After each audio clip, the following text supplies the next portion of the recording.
Coucou Camille. Coucou Carl. Comment ça va? Ça va bien, toi? Je me trouvais drôle parce que je voulais qu'on dise coucou aujourd'hui. Oui, parce que si vous commencez l'épisode et il est tôt encore dans la journée, ça fait du bien, un peu de tendresse, un peu de douceur. Oui, et j'ai envie de commencer cette journée en vous disant t'es belle, t'es beau, t'es bon, t'es bonne, t'es capable. Ouais, vous êtes capable. Et s'il y a quelqu'un qui vous fait chier, c'est pas grave, ça va bien aller. Hein? C'est une belle journée aujourd'hui. Oui, c'est une belle journée. Et le printemps. Le printemps, comment on peut pas être heureux? C'est le printemps. Le soleil est là, la chaleur est là. Et je dirais même que ta beauté naturelle augmente mon bonheur aujourd'hui. Qu'est-ce que tu pensais que j'allais dire? Je sais pas, reflète la chaleur. Ça reflète un peu la chaleur du printemps, les bourgeons qui reviennent. On veut commencer par vous remercier d'être à l'écoute dans les dernières semaines, depuis le début de la saison 2. Vraiment, c'est une saison qui est extraordinaire. Je pense qu'on n'avait même pas imaginé que cette saison prendrait ce tournant-là. Vraiment, on est très, très reconnaissant par chaque partage, chaque message, chaque écoute. Quand vous partagez justement le balado, ça nous aide. Ouais. C'est pas vrai que les partages sont pas importants. Même s'il y a personne qui vous suit, c'est juste votre famille, vos amis, vous envoyez un épisode en particulier, dire « Hey, cet épisode-là m'a touché, écoute-le. » C'est très bon pour nous. Et j'en profite aussi pour vous dire qu'il y a à peu près 60 épisodes de la vie sociale qui existent aujourd'hui. Et on le mentionne pas assez souvent, mais ces 60 épisodes-là sont encore disponibles sur toutes les plateformes, sur YouTube. Vous pouvez les écouter, retourner en arrière. Et pourquoi je le dis, c'est parce que souvent, vous nous écrivez « Hey, recevez telle personne », mais on l'a déjà reçu. C'est vrai. Alors, tu sais, on a des épisodes avec Marie-Mé, avec Mariana Maza, Guillaume Pinot, Alicia Moffett, Mitsu, qui est venu nous voir aussi. On a vraiment Joël Legendre, un épisode qu'on nous a beaucoup parlé. Donc, on a vraiment un éventail d'épisodes qui sont disponibles avec plein de thématiques. Donc, on vous suggère vraiment d'aller voir ça. Et écrivez-nous des messages. On aime ça, vous voulez, quand un épisode vous a touché ou quand une thématique vous rejoint plus, parce que ça nous aide aussi à créer les épisodes puis à voir quelle thématique vous intéresse le plus et tout ça. Puis je tiens à dire aussi que je trouve que c'est un beau love language de partager les balados qui nous font penser à nos amis. Ça, c'est vrai. Moi et mes amis, on s'en envoie des fois, pas nécessairement le mien, mais hey, ça m'a fait penser à toi, tu devrais l'écouter, je pense que ça va... Oui, puis tu sais, récemment, on en a même écouté un, les deux ensemble. Oui. On était ensemble, on écoutait un balado version vidéo ensemble, qui n'est pas le nôtre, on n'a pas écouté La vie sociale ensemble. Je veux dire, maintenant, on a une vie aussi, là.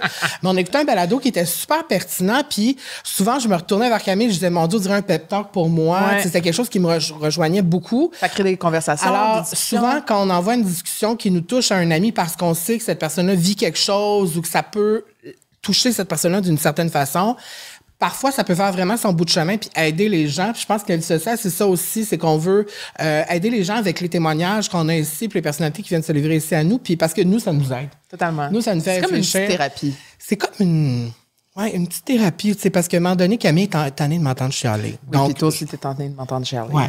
Je pense qu'on est rendu à un point où on peut plus s'aider d'avant. On peut plus.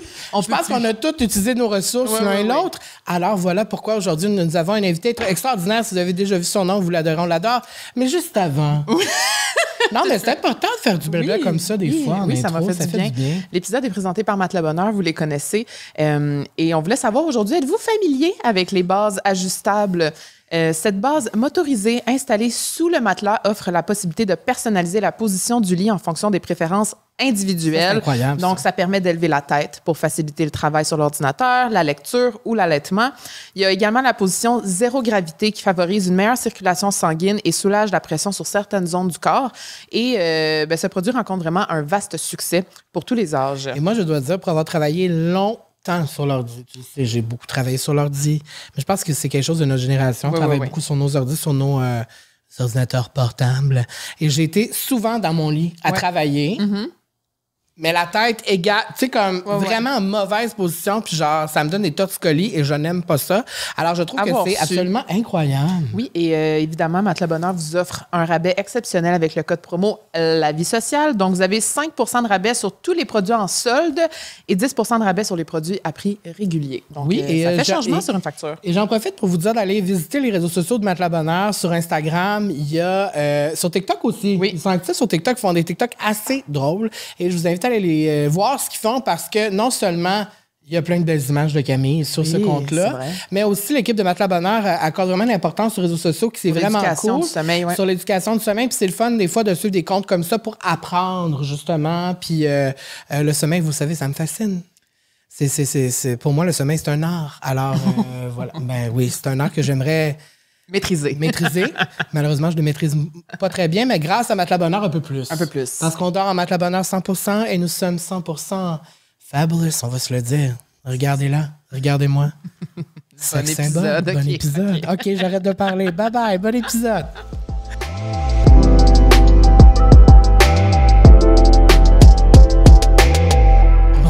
Bonjour. Notre invitée en or, Rosalie Bonenfant. I see what you did there. Salut les chums. Bonjour, comment tu vas?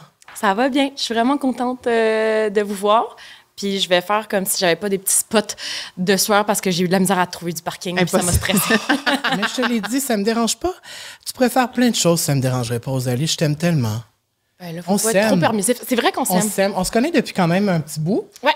On a travaillé ensemble. On a fait 3 saisons de table rase. Je dois dire que t'es une bonne co-animatrice. Moi, j'ai adoré travailler avec toi. Mais c'est le fun de travailler ensemble. Ouais, on se sent safe. On se sent safe, puis on a de la facilité à parler d'envie, l'un comme l'autre. C'est vrai. Il me le dit souvent aussi. Ah, aujourd'hui, je tourne avec Rosalie. Ça va être le fun. Coucou! C'est mieux que de dire ça va être l'enfer. Oui, c'est pas la réputation que j'essaie d'avoir. Non, c'est ça. Moi non plus. Mais je suis contente que tu sois là parce que ça fait longtemps qu'on veut que tu viennes. C'est vrai. Et ça fait longtemps que les gens nous demandent que tu viennes. C'est vrai? Est-ce que ça te surprend? Un peu? Non, les gens écrivent ton nom très souvent, puis on est comme, oui, mais ça s'en vient. Et là, c'est là. Mais je suis surprise parce que je savais même pas que les gens savaient tant que ça qu'on était amis. Tu sais, dans le sens où on a fait table rase ensemble, mais non, mais je pense pas que si les gens savent qu'on est très content de se voir quand on se croise. Mais je pense pas que le monde le savent non plus. Non, je pense pas que les gens le savent, mais je pense que les gens t'aiment, tout simplement. Oui. Ben, c'est vraiment gentil. Ton ouverture d'esprit, les positions aussi, les réflexions que tu amènes, je trouve que c'est rafraîchissant. Ah, voyons, vous êtes très fin. C'est drôle parce que ma psy est en congé aujourd'hui, puis j'ai l'impression que vous compensez son absence. Commençons la thérapie dès maintenant. Parfait. Nous, ici à La Vie Sociale, ma belle Rosalie, on aime faire des descriptions de nos invités. Oui. Au cas où des gens seraient un peu perdus, tu sais. Rosalie Bonenfant, actrice, animatrice, scénariste, autrice, féministe. Oh! Est-ce qu'il faut que je rajoute une rime? Réglisse? Y a-t-il des choses là-dedans qui te dérangent? Il y a une couple d'affaires qui me font faire des petites moues de... je rajouterais un petit wannabe devant ça. Scénariste, je sais pas d'où ça sort. Ben ça, je pense que ça sort d'un Wikipédia, peut-être. Oui, Wikipédia que je n'ai clairement pas rédigé moi-même. C'est ça, hein? Je vous rassure. C'est ça, mais... Genre, j'ai pitché un concept de show un moment donné, là, 7 ans. Ouais, puis ça je pense que c'est de là... Ben non. J'avais, genre, écrit quelques épisodes, puis ça a jamais déboulé. Je pense que c'est vraiment de là que ça vient. Fait que comment tu te considères parmi tous ces titres-là, mettons? C'est quoi ton préf? Ben, mettons, sur Instagram, dans la bio, j'ai choisi l'option artiste. Je trouve que c'est... Ah, ben, gars, ça rime. Ah, ben, c'est bon. Oui, artiste, ça rime avec tout. Ça rime. Ouais. C'est tout. Mais, encore là, j'étais un peu mal parce que j'ai l'impression qu'un artiste qui gagne sa vie est moins un artiste. Pourquoi? Je sais pas. Dans ma tête, un artiste, ça porte un béret puis ça frette dans un grand studio l'hiver. Je comprends. On dirait qu'être artiste, moi, ce que j'ai appris à Saint-Hyacinthe en théâtre, c'est genre, tu manges du beurre de pinot, là, tu sais. Mm-hmm. Mais t'as un accent d'intellectuel et tu vis avec passion. C'est ça pour moi. Mais quand t'es à la télé, tu l'es moins. Exactement. Tu sais, je suis comme... Et pourtant... Je côtoie Patlag puis JP Vautier, là. On se calmera sur l'artiste. Non, mais je pense que j'ai une personnalité artistique. Je trouve ça difficile d'être définie par ma job. Tu sais, on me dit, OK, t'es animatrice. C'est tout ça que je suis. Je pose des questions au monde, c'est vrai. T'es comédienne, c'est tout ça que je suis. J'ai joué dans des affaires, c'est vrai. Mais je sais pas, on dirait que je trouve ça tout le temps prétentieux de dire, oui, je suis ceci. Puis mettons, si je pose différemment, y en a-tu un des deux que t'aimes le plus? Entre jouer et animer? C'est drôle parce que j'ai jamais voulu animer. C'est vraiment arrivé par hasard. T'sais, on m'a offert des contrats que j'aurais jamais osé demander. Puis j'avais de la misère au début parce que je me disais, j'ai pas envie de mettre ma personnalité de l'avant. J'aimais ça être comme cachée derrière les mots d'un autre, cachée derrière des habits qu'on me prête, des intentions qu'on me prête. Puis finalement, quand j'ai commencé à faire 2 hommes en or, aux côtés de Patlag, justement, j'ai vraiment appris à aimer faire ce métier-là. J'ai appris que c'était pas un métier où on se met en lumière, qu'on est comme un vecteur de retransmission de lumière, tu sais. Fait que ça, c'est vraiment quelque chose que j'ai appris à aimer. J'ai tout le temps su que je voulais jouer, mais ouais, on dirait que j'apprends vraiment en vieillissant que c'est le fun d'avoir un job qui te permet de faire des rencontres puis de te laisser te transporter par l'humain qui est devant toi. Est-ce que tu as toujours voulu jouer parce que tu voyais justement ta mère le faire? C'était surtout l'aspect du costume pour moi. Grande fan d'Halloween, grande fan des déguisements, de l'examen. Plein d'animaux morts chez vous? Oui. Qu'est-ce que tu veux dire? Comment on dit ça? Je sais pas, j'oublie le mot. La taxidermie. La taxidermie, c'est ça. Ah, tu sais pas, t'es pas au courant? Attends. Mais t'as fait des stories en plus cette semaine. Oui. C'est parce que moi, je le sais à cause que je te connais un peu plus. Voilà. Mais dans le fond, Des animaux empaillés? Rosalie, elle a comme un musée chez elle. Je te crois pas. Elle a une passion pour ça. J'ai une genre de Georges Brassard dans l'avenir. Mais moi, je trouve ça fascinant. Fait que t'as quoi, mettons? Oh mon Dieu. Elle a beaucoup de J'ai plus que 50 espèces. Ah? Ouais. C'est vraiment... Je sais pas pourquoi j'ai pas décidé de collectionner justement du verre poli qui coûte rien. Moi, j'ai décidé d'avoir la passion genre d'un vieux monsieur riche des années 40. Parce que ça coûte cher. Ça coûte cher, mais comment tu trouves ça? Mais moi, c'est ça. Je les trouve de façon éthique. Fait que je vais sur Marketplace. Et ce qui est génial de Marketplace, c'est qu'il y a plein de ventes de vide-greniers de gens qui connaissent pas la valeur de la taxidermie. L'autre fois, genre, j'ai trouvé une marthe. Tu sais, comme une genre de grosse loutre un peu, là. Il la vendait à 50$. Mais ça vaut combien? Ça vaut genre 600$. Mais bien fait, mettons. Bien cette personne-là entretenu. savait pas. Mais c'est quoi, genre, mettons, bien fait? Ça, tu sais. Là, tu vas recevoir plein de DM de gens qui sont comme moi, j'ai un raton laveur empaillé chez nous. Mais dans le fond, t'as des papillons aussi, non? J'ai beaucoup d'insectes. Donc, des papillons, des coléoptères, des filis, des insectes feuilles qui avancent un peu en imitant le vent. Ça, c'est fabuleux. Ça, c'est dans des cadres. Oui, dans des cadres, mais j'ai aussi des espèces qui sont sous cloche. Donc, des fougous, des poissons qui gonflent, des chauves-souris, j'ai des serpents, des tortues, des pieuvres, une raie qui sourit, vraiment mignonne, des alligators. J'ai plus de reptiles puis d'insectes que d'animaux. C'est-tu dans une pièce ou c'est partout où tu habites? Bien là, je suis déménagée dans un loft. On les voit partout. Oh mon Dieu. Puis, je me rappelle pas exactement de l'anecdote en particulier, mais tu m'avais raconté, t'as fait finir d'autres pays, là. T'as pas une affaire qui vient de Paris ou... quand je suis allée à Paris, c'est ça. Il faut savoir que ça fait partie aussi de mon tourisme, là. Quand je visite un autre pays, je spot les boutiques de naturalisation. Puis oui, je m'étais rapporté un scorpion puis un squelette de serpent la dernière fois que je suis allée à Paris.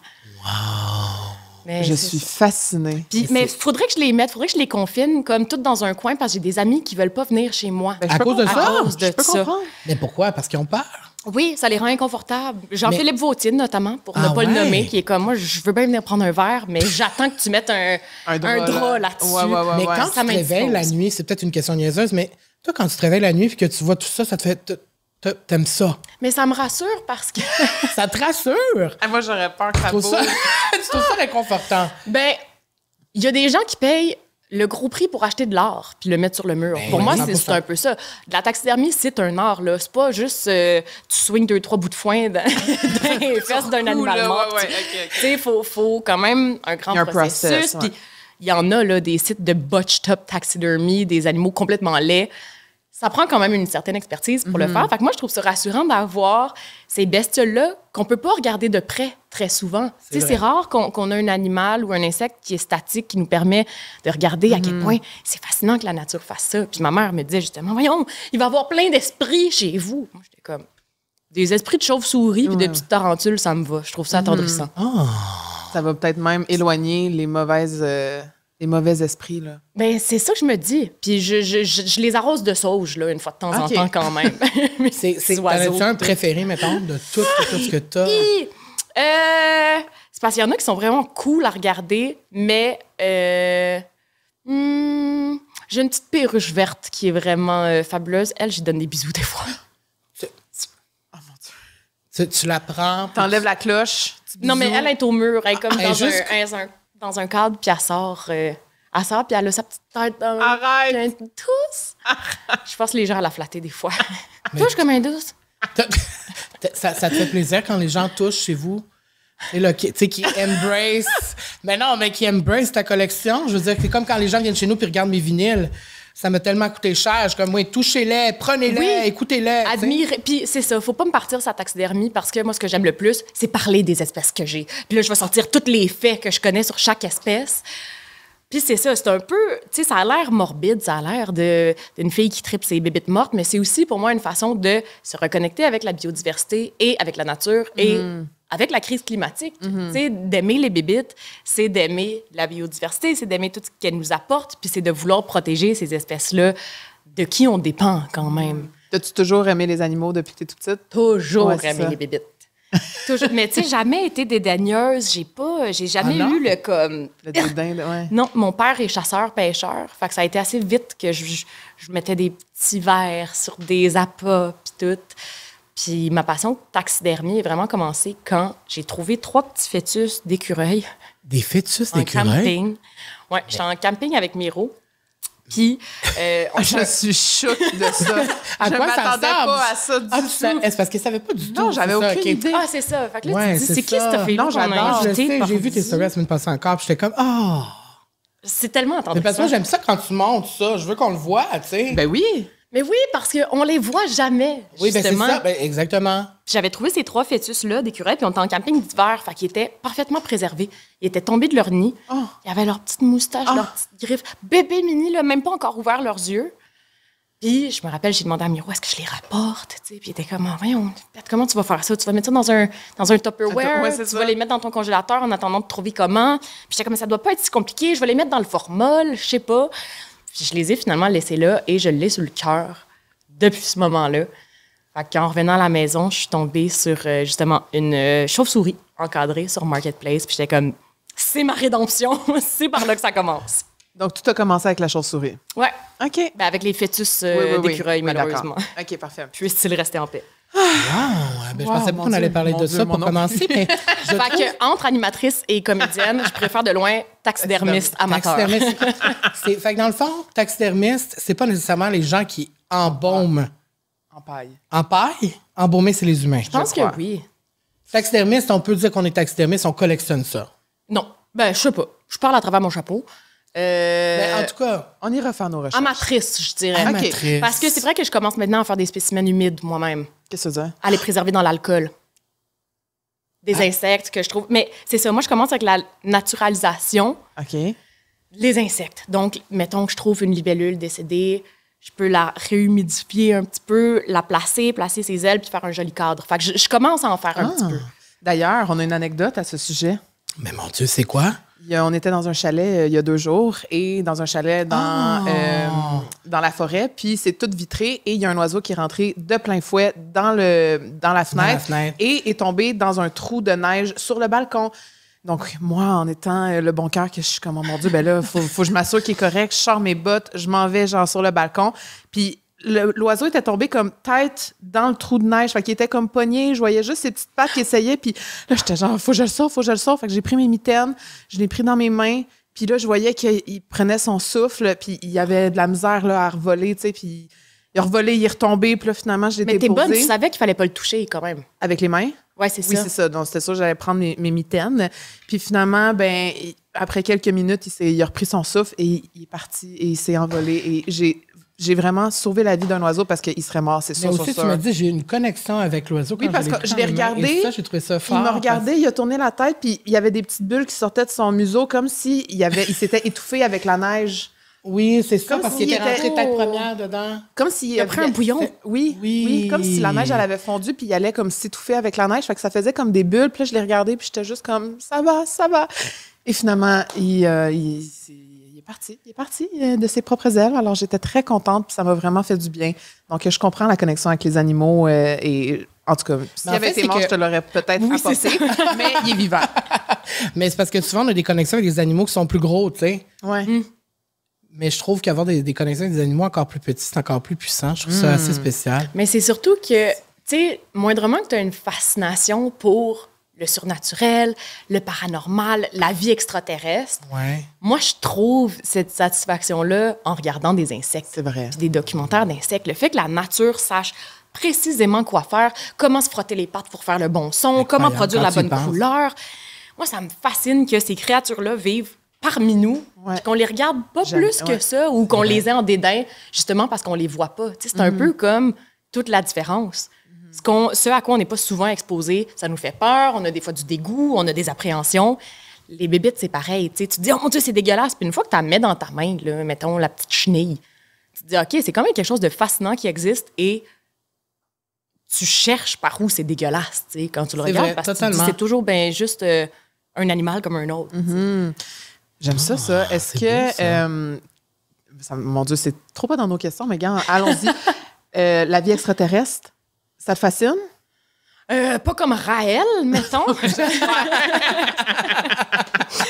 Mais, non, mais je fais le parallèle parce que, tu sais, on se questionne beaucoup sur ce qu'il y a ailleurs, sur ce qu'on connaît pas. Mais il y a plein de choses qui vivent parmi nous qu'on connaît pas. Fait que c'est un peu, c'est un peu un... Moi, je vais regarder ce qui est à ma portée avant d'essayer de trouver quelque chose d'autre. Je pense qu'on peut apprendre. Est-ce que tu crois aux extraterrestres? Ben, j'imagine que oui. Oui, c'est ça. Tu sais, je suis très sceptique dans la vie, mais pour moi, le scepticisme, ça part aussi... De l'inconnu, un peu. Puis d'une volonté de se laisser surprendre. Tu sais, je pourrais pas dire, hors de tout doute, il existe rien. Je serais qui pour dire ça? Vous y croyez-vous? Aux extraterrestres? Ouais. Ben là, c'est parce que on a tout le temps l'image de la personne avec... la chose avec un œil dans le front, avec 3 doigts, avec le gros front. Mais là, c'est ça que j'allais dire. Un peu comme dans le film des Spice Girls. Là. Moi, on dirait que quand je pense aux aliens, c'est dans le film des Spice Girls. Ça, mais c'est pas peut-être pas ça. T'sais. Ça peut être sous n'importe quelle forme. Ça peut être en coup de vent, ça peut être n'importe quoi. Mais moi, je pense que dans l'univers qui est infini, je ne peux pas croire qu'on serait la seule espèce vivante qui existe sur une seule planète. T'sais. Est-ce que vous pensez qu'il serait déjà parmi nous? Mais moi, je pense que oui. C'est qui? On veut des noms. Qui se fait passer pour un genre humain? Beyoncé, c'est ça que j'allais dire, mais... Tu penses qu'elle vient d'un autre monde? Mais là, je veux pas que la Beehive soit fâchée contre moi. J'adore Beyoncé. Je suis allée la voir. J'ai payé des milliers de dollars pour la voir, mais je pense... Elle est surnaturelle. Oui. Ouais, il y a peut-être Je pense qu'il y a quelque chose d'inexplicable. Mais tu sais, au-delà de Beyoncé, je veux dire, mettons, de façon sérieuse, ça se pourrait très bien qu'il soit parmi nous pour qu'on ne sait pas. Mais c'est que dernièrement, il y a beaucoup de choses là, qui se passent aux États-Unis. Là. Il y en a plein là, que tout d'un coup, on voit des ovnis, on voit des... En tout cas, regarde. Tu sais, c'est souvent des illuminés qui partagent ça. J'étais tout seul dans mon champ au Montana. Avec une vidéo full pixelisée à x15 là, sur ton exact. iPhone. Après, genre 3 crèmes de menthe. Ouais. Mais en même temps, il y a tellement de choses qu'on peut pas expliquer. Tu sais, moi, je me dis, je comprends qu'on invente des affaires pour se donner des réponses. Ouais, ça, je suis d'accord. C'est un peu le principe des religions, de l'astrologie. Tu sais, on a besoin de s'accrocher à quelque chose. C'est super. Mais en même temps, je me dis, pourquoi on inventerait tant de phénomènes paranormaux? Tu sais, moi, je pense qu'il y a bien des affaires qu'on peut pas voir, qui sont dans... Tu sais, je suis un petit peu plus dans la physique quantique, mettons, dans tout ce qui est déjà parmi nous, qu'on connaît pas, qui est pas nécessairement d'un autre monde, mais qui appartient à l'expérience humaine, exact, à quoi on n'a pas accès parce qu'on est trop cartésien. Ah, j'aime ça, moi. Wow, c'est un beau sujet pour commencer. On sort la planche de Ouija. Imagine. T'en as-tu déjà fait? Non, ça, par exemple, non, moi non plus. Fuck with that. Moi non plus. Moi, c'est ça, moi non plus. Non, genre Marie Noire, Marie Blanche, Marie Rouge, là, tout ça. Puis même pas chez quelqu'un. C'est pas genre, on le fait pas chez nous, mais je le fais chez quelqu'un d'autre. N'importe où. Non, moi, ma mère est bien ésotérique. Puis à chaque fois qu'on déménage, elle fait fumiger nos maisons. Donc avec la sauge et tout, par une madame qui fait ça pour vrai. Puis cette dame-là, à chaque fois qu'elle est rentrée dans mes chambres, parce qu'on a déménagé beaucoup, elle disait, « Hey, ta fille, il faut qu'elle se ground, elle a des bases d'énergie, les entités collent après elle. » Fait que moi, je me sens toute gluante d'énergie de l'au-delà. Je veux pas qu'il m'approche. Mais as-tu déjà senti un rapport avec ça? Ben, dans la dernière maison où ma mère vivait avant que je déménage, elle nous avait dit, cette dame-là, il y a une entité dans la chambre de Rosie, machin. Puis elle avait dit, c'est un jeune homme. Puis il reste là parce qu'il la trouve de son goût et tout. Des frissons dans le dos. Mais ouais, mais c'est... Puis tu sais, moi, c'est ça. J'étais un peu sceptique, mais on dirait que quand on m'a dit ça, ça a commencé à moins me faire peur. Je me disais, tu savais. Exact. Je me disais, je peux m'imaginer bien des affaires, mais ça. Puis, il faut savoir aussi que mon chat sapristi. Quand je suis là, oh mon Dieu, ça part dans tous les sens. Je vais-tu me faire cancel? Ben mon chat sapristi dans cette chambre-là. Ouais. Avant d'avoir un chat, j'avais déjà dit que je voulais appeler mon chat Juan. Je trouvais ça drôle comme nom. Un petit chat Jean espagnol. OK. Finalement, je l'ai appelé sapristi, mais dans cette chambre-là, mon ordi était ouvert, puis ça n'a pas marché sur le clavier. Et en pesant avec ses pattes, ça a ouvert une page de recherche et ça a tapé Juan. C'est peut-être super circonstancié, c'est peut-être une grande coïncidence. Mais il y avait l'accent sur le A. Moi, c'est ça qui me mystifie. Juan. Fait que là, j'étais comme, ben, pardi. Peut-être que le gars dans ma chambre, il s'appelle Juan. Fait que ça m'a comme aidé. Tout ça est peut-être pure fabulation. Mais moi, ça me faisait plaisir d'y croire, de me dire, OK, mais ce gars-là, qui me regarde parce qu'il me trouve cute, il s'appelle Juan, c'est mon pote, en fait. C'est ça, c'est pas négatif. Fait que c'était pas négatif. Tu sais, des fois, je revenais, mettons, de travailler, je me changeais, puis j'étais comme, It's for you, Juan! Reste-toi là! Mais c'est drôle que tu parles de sapristi parce que j'ai lu récemment un livre qui s'appelle La folie des chats. Ça a été un livre qui est un best-seller en Europe et tout ça. Puis dans ce livre-là, dans le fond, c'est comme un... Je veux pas me tromper, peut-être je veux dire des affaires qui sont pas correctes, mais c'est comme un homme... On vient de dire qu'il y a des extraterrestres parmi nous, là. C'est ça, dans le fond. On va se relâcher un petit peu. Mais c'est comme un homme qui a fait énormément de recherches toute sa vie sur les chats et... Dans le fond, il explique que les chats voient des choses que nous, les humains, on voit pas, surtout par rapport aux énergies. Alors peut-être que c'est ça. Mais ça se peut. Mais c'est ça. Parce que les chats sont très sensibles. Hein. Vous avez des animaux aussi? Ben oui, j'ai ben un oui. chien. Ben oui, j'ai un chat. Ça vous arrive des fois d'être très triste ou de pleurer, puis que votre animal vienne 100%. se coucher sur vous, lécher vos larmes? Absolument. Ça m'est arrivé la semaine dernière. Ah oui? Ouais. Tu pleurais, mon petit? Oui, je pleurais. Mais oui. Ben oui, on vit c'est important. On est humain, on pleure. C'est très important, ça. C'est une vidange. Oui, mais OK. Puis est-ce que... Ben là, c'est parce qu'on est dans l'ésotérisme, puis on n'en parle jamais. En fait, on n'en a jamais parlé. Donc là, je suis un peu fascinée. On devrait tamiser l'éclairage. Oui, c'est vrai. Mettre le petit palo santo et tout. Est-ce que tu as déjà senti que tu étais une réincarnation ou genre que tu as déjà eu une vie antérieure? Regarde, on y va, là. Non, mais je vois l'ouverture, fait que je pose la question, tu sais. C'est tellement le genre d'affaires dont je discute avec mes amis après 2 verres de vin. Ouais. Dont je parle pas dans un podcast ben, moi non normalement. Plus, mais c'est intéressant. J'ai l'impression que ce serait un peu présomptueux de dire ça. Que t'es la réincarnation. Non, mais qu'on a déjà eu une vie avant, tu sais. Tu t'es jamais fait dire, hey, toi, dans une vie antérieure. Oui. Ben, c'est tout ça. À fait. Okay. Tout à fait. Tu sais, je pense que j'ai une vie intérieure très riche. J'ai un TDA aussi, je suis hypersensible. Fait que ça fait en sorte qu'il y a comme... Il y a des couches de sensibilité qui, des fois, échappent à certaines... Tu sais, mettons, niaiseux comme exemple. Avant le mouvement MeToo, on avait des amis en commun. Puis là, un moment donné, je suis dans le studio d'une amie, puis il y a un gars qui débarque qui était... à l'époque, une personnalité YouTube très, très, très appréciée. Puis moi, tout de suite, je sais pas pourquoi. Je peux pas le nommer. Il m'a rien fait. Je le connais ni d'Ève ni d'Adam. Mais cette personne rentre dans la pièce, puis je suis comme... Tu l'as senti. Je peux pas. Puis j'ai dit à mon ami, j'ai dit, hey, faut que je quitte. J'ai des frissons, je suis pas bien. 2 semaines après, cette personne-là s'est fait canceller. Et... Fait que, tu sais, je me dis, c'est peut-être des petits coups d'instinct de même. Tu sais, des fois, des sentiments, je peux pas mettre le doigt exactement dessus, mais... Je comprends.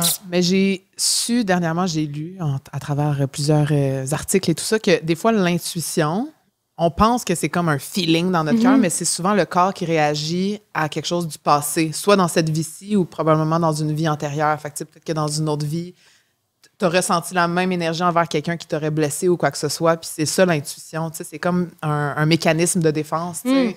Mais j'y crois, ça. Ça, j'y crois, mettons, que le corps catch des affaires avant notre tête. Parce qu'on est trop pognés dans nos schémas cérébraux, cartésiens. Tu sais, ça, c'est vrai que ça ment pas. Ou, mettons, dans une situation X, je me mets à faire une migraine pour aucune raison. Tu sais, c'est comme c'est ton corps qui te parle puis qui dit « va-t'en de là ». Notre corps nous parle beaucoup. Notre corps nous parle beaucoup. Est-ce que vous y croyez, vous, que vous êtes réincarné? Oui. Hein? Ah oui, ben moi, absolument. Ah, ouais. Puis ma coiffeuse, Marie-France, je sais qu'elle écoute le balado, donc Marie-France, bonjour. En fait, elle, sa mère, est comme voyante et elle lit aussi les lignes de la main. Puis justement, je suis allée la semaine passée me faire couper les cheveux, puis elle m'a juste pris la main. Puis là, elle a commencé à regarder, puis je sais pas si vous voyez, mais j'ai vraiment des vieilles mains. Tu sais, j'ai comme vraiment... Ben, en tout cas... Mais voyons, des vieilles mains. Non, mais j'ai vraiment les mains comme... J'ai beaucoup de plis, j'ai beaucoup de vécu, tu sais. Puis il y a plusieurs personnes qui m'ont dit ça, justement, que j'ai des longues lignes, que j'ai ci, que j'ai ça, puis que j'ai vraiment de l'histoire. Puis tu sais, moi, j'étais jeune, puis c'était tout le temps... t'es une vieille âme, on le voit que t'es une vieille âme. Puis ça a l'air que dans mon ancienne vie, j'étais comme une mère de 16 enfants et que, dans le fond, je me suis dévouée à mes enfants et que j'avais manqué de liberté. Et c'est pour ça que dans cette vie-ci, j'aurais pas ce désir-là. Donc, d'ailleurs, je fais un lien. T'as bien beau. Je fais un lien, justement, avec le fait que tu as déjà parlé souvent de cette pas cette croyance-là, mais moi, je vais dire, c'est quand même une croyance limitante que les femmes, c'est ça qu'on doit faire, tu sais, d'avoir des enfants, puis de devoir procréer. Puis moi, dès jeune, on dirait que j'avais pas ressenti ce besoin-là. Puis en lisant mes cartes du ciel, en parlant avec des gens qui croient aux réincarnations et tout ça, on m'a fait part de peut-être cette ancienne vie-là, tu sais. Moi, j'aimerais savoir, toi, à quel moment, mettons, t'as réalisé que c'était pas quelque chose qui te parlait nécessairement. Puis là, peut-être que ça l'a changé. Là. Je sais que des fois, c'est des idées qu'on, selon notre mood, selon avec la personne qu'on est, c'est très circonstanciel, mais t'en as beaucoup parlé, tu sais. Puis nous, on se le fait beaucoup demander aussi dans les thématiques que le monde veut qu'on aborde, de cette pression-là des femmes de devoir avoir des enfants ou de devoir être mère et d'être accomplie parce qu'on est mère, tu sais. Parce que comme c'est à un certain moment dans la vie d'une femme, ben là, t'es en couple, là, t'as un chum, là, l'enfant, il arrive quand, tu sais, puis c'est comme vraiment... moi, je l'ai vécu un peu à travers elle parce qu'elle tu sais, elle se fait demander. Tout le temps. Et je trouve ça vraiment aberrant. Puis dans ce temps-là, tu dis quoi? Tu dis, ben j'ai un chien, laissez-moi tranquille. De un. Puis de deux, de plus en plus, tu sais, je dis aux gens, en ce moment, non, la porte n'est pas fermée, mais, tu sais, en ce moment, on verra, tu sais. Avant, c'était très, très, très un non catégorique. Puis là, on dirait que maintenant, je me suis dit, il y a moi aussi qui dois arrêter de se mettre absolument cette pression-là de dire non, tu sais. Laissons la vie faire les choses. Comme on peut jamais contrôler vraiment le futur, puis ça se peut que ça arrive à un moment où que je vais être à l'aise et prête aussi à vivre ça. Mais non, en fait, il y a plusieurs fois aussi, j'ai dit que je trouve que ça se demande pas tout le temps, tu sais. Ça se demande jamais. Ça, moi, des fois, on me demande, puis tu sais, je sais rien par rapport à ma fertilité, mais des fois, on me demande, puis je suis tellement outrée de cette indiscrétion, j'ai le goût de répondre. Je viens d'apprendre que je peux pas. Juste envie de créer un estique de fret pour que la personne fasse comme je demanderai plus jamais ça. Ouais. Parce que la vérité, c'est que demander cette question-là, c'est réduire l'identité d'une femme à sa capacité à procréer et c'est aussi lui refuser le droit d'avoir une existence qui est légitime si elle n'est pas pour se reproduire. Ça, pour moi, c'est un peu dérangeant parce que c'est comme si tu étais moins une femme en n'ayant pas d'enfants. Puis moi, j'ai tout le temps eu l'instinct maternel. J'ai tout le temps voulu des enfants. Toute ma vie, je savais, puis j'ai même déjà tenu le discours, je vais être plus accomplie dans ma vie si j'ai des enfants que si je réussis professionnellement. Puis à un moment donné, j'ai commencé à lire des essais féministes, puis je me suis dit, c'est peut-être pas ma quête, en fait. C'est peut-être une quête qu'on m'a imposée. Aujourd'hui, je le sais pas si j'en veux, mais ce que je sais, c'est que j'ai plus envie d'être un père que d'être une mère. Qu'est-ce que tu veux dire? C'est quelque chose que je dis souvent. On dirait que j'ai plus de facilité à me projeter et m'imaginer avoir des enfants dans une relation lesbienne que dans une relation hétérosexuelle. Okay. Ah ouais, hein? Je trouve que ça vient avec, justement, la charge mentale. Tout ça, ça m'intéresse pas. J'ai envie d'être j'ai l'impression que le père a un certain désinvestissement. Puis là, c'est des grossières généralisations. On est aussi de cette génération-là, des pères un peu moins présents. Mais j'ai l'impression que c'est ça. Ça vient avec une plus grande liberté. J'ai pas envie qu'on m'impose ce choix-là. Puis j'ai l'impression qu'un père, il est comme, si elle en veut, je vais en avoir aussi. Fait que je suis un peu là. Je suis un peu dans un... Si un jour j'ai une partenaire qui en veut, je n'aurai. Mais c'est pas... Puis qu'est-ce qu'on peut dire aux gens, justement, qui nous posent ces questions-là? Ah, mettons quelqu'un qui... la famille ou, tu sais... Hein, c'est pour quand, les enfants? C'est malaisant, hein? C'est malaisant. Mais c'est que, mettons, quand c'est dans une conversation, puis c'est profond, puis t'as avec du monde de confiance, absolument, tu sais. Mais je fais un Q&A sur Instagram, puis j'ai 8 questions par rapport à ça. C'est quand les enfants, veux-tu des enfants? Je suis comme, à quoi ça regarde les gens? Mais j'ai de la difficulté à savoir quoi répondre. Je sais pas si tu as une solution pour moi. Mais c'est surtout, c'est-tu notre seul projet? Ouais. Tu sais, les gens s'intéressent à ça. Moi, j'aurais envie de te demander, t'as-tu un livre qui s'en vient? T'as-tu une série? T'es-tu en train de développer quelque chose? T'as-tu une expo de photos? Tu sais, tout ça peut t'aider à te sentir accompli aussi en dehors de la maternité, là. Vous n'êtes pas d'accord? Ben oui, absolument. Je m'abreuve de tes paroles, c'est pour ça. Non, mais parce que je trouve ça important de parler de ça parce que... puis chaque fois que je t'ai vu parler de ça, j'ai trouvé ça très inspirant. Puis même, on a eu une conversation pendant un tournage là-dessus, tu te rappelles? Sur les enfants? Ouais. Qu'est-ce qu'on se disait? Ben qu'on n'en voulait pas, nécessairement. Que on avait eu des exemples, tu sais, je veux dire, c'était dans le cadre d'un tournage où on rencontrait des parents, différents types de parents et tout ça, puis on se disait, ben mon Dieu Seigneur, on était impressionnés par ça, tu sais, mais que c'était pas nécessairement notre seul projet de vie ou notre projet de vie, tu sais. Notre quête peut être différente, tu sais. Et moi, ce que je trouve assez spécial, c'est que moi, on me le demande pas. Moi, on me le demande pas. Jamais. Moi, quand on me demande jamais, veux-tu des enfants? C'est rare. C'est pas comme si c'était... Genre, c'est vraiment parce que les femmes, on les réduit à ça. Et moi, je trouve ça aberrant. Je le répète une deuxième fois. C'est aberrant. C'est vrai que c'est aberrant. Puis la vérité, est-ce que tu as l'impression que tu as déçu des gens autour de toi parce que parce que je pense à ta mère. Ouais. J'ai vu une entrevue avec Urbania où ta mère, visiblement, ça la touche beaucoup sur le côté famille, puis le côté, genre, les fondations et tout ça. Le fait que tu dis, peut-être nécessairement, j'en aurais peut-être pas, tu sais. Est-ce que ça la déçoit, pour vrai? Mais je suis un peu à un point où, tu sais, elle me dit qu'elle me fait des jokes, mais quand la joke revient à chaque fois qu'on se voit, un moment donné, fais-toi-en un tout seul, un bébé, là, je veux dire... C'est ça, hein? Je trouve ça difficile parce que... J'ai presque dit comme François Legault, difficile. Je trouve ça difficile parce que je sais qu'avoir un enfant, c'est une question de don de soi, puis on apprend à s'oublier. Puis l'amour inconditionnel. Exact, ton existence passe en deuxième plan. J'ai de la misère à pas percevoir ça comme un choix égoïste. Mais je serais curieuse de t'entendre là-dessus. Tu me disais justement que c'est grâce aux essais féministes que tu as lus. C'est quoi les...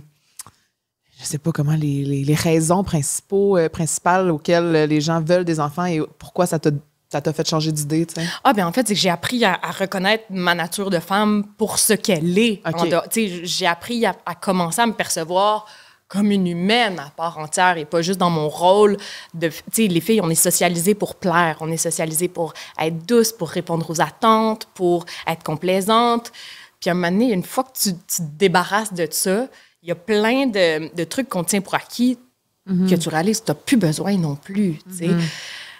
Mais c'est ça, j'ai de la misère à me dire que ce serait vraiment pour offrir au suivant. Moi, je me dis, si je veux offrir au suivant, au lieu de me concentrer sur un petit cochon, je vais peut-être donner des conférences, je vais peut-être écrire un film, je vais peut-être, tu sais, essayer de changer. Puis en même temps, j'ai des amis qui ont des bébés, je suis présente pour leurs bébés, j'adore leurs bébés. Mais c'est ça. Moi, ma mère m'a dit, j'ai fait un enfant parce que je voulais connaître l'amour inconditionnel. Ouais. Puis j'ai un peu, tu sais, on a déjà dit ça, je suis pas en train de la throw under the bus. Non. Allez voir l'entrevue d'Urbania, oui, c'est ça a tout été dit, ouais. Fait que j'étais un peu dans mais attends une minute, ma propre existence répond déjà à un de tes besoins.